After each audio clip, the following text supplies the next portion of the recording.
और पटकनी ऐसे, धोबी पछाड़ दाव ऐसा कि चारों खाने चित। कराटे में हाथ की तकनीक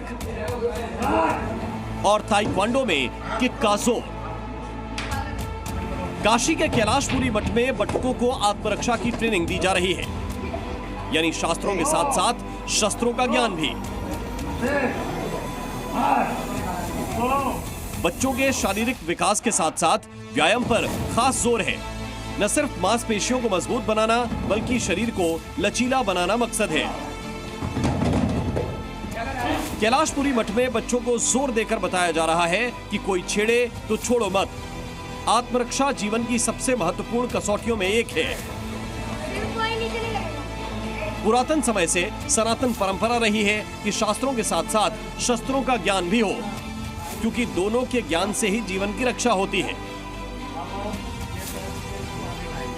जैसे आजकल का समय चल रहा है उस हिसाब से इन लोग को भी थोड़ा अच्छा जानकारी होना चाहिए सेल्फ डिफेंस का, मार्शल आर्ट्स का और आत्मरक्षा के लिए इनकी भी जरूरत है। खाली धर्म और शास्त्र के साथ इसकी भी जरूरत पड़ती है आज की डेट में। कैलाशपुरी मठ में सनातन परंपरा के अनुसार बच्चों को तैयार किया जाता है। मठों में धोती जनेऊ धारण कर छात्र वेद मंत्रों का ज्ञान लेते हैं। इन्हें भविष्य के लिए ऐसे तैयार किया जाता है कि जरूरत पड़ने पर आत्मरक्षा में निडर होकर मुकाबला कर सकें।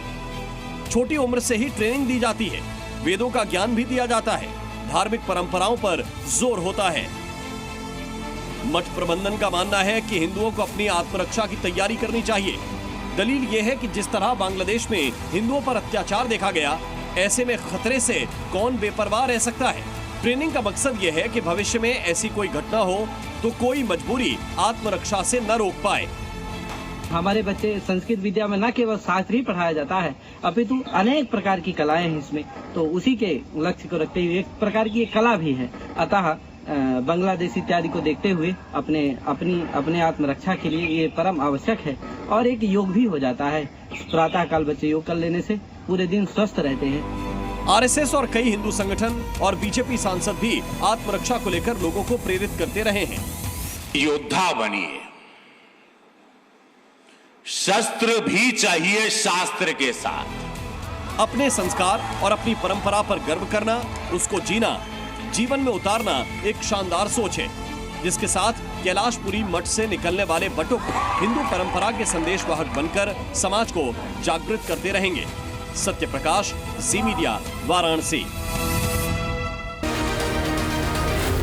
जी न्यूज़।